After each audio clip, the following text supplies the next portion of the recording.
வணக்கம், நான் தான் மரம் பேசுகிறேன். கிளி வளர்த்தேன், பறந்து விட்டது. அணில் வளர்த்தேன், ஓடிவிட்டது.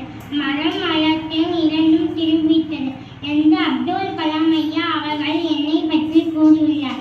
மரம் இயற்கையின் வரம். மனிதர்களே, மரமாகிய நான் நிழல்மழையை தருகிறேன். உங்களுக்கு தேவையான ஆக்சிஜனை வெளியிடுகிறேன். காய் கனிகளை தருகிறேன். விலங்குகளுக்கும் பறவைகளுக்கும் வாழ்விடமாக திகழ்கிறேன்.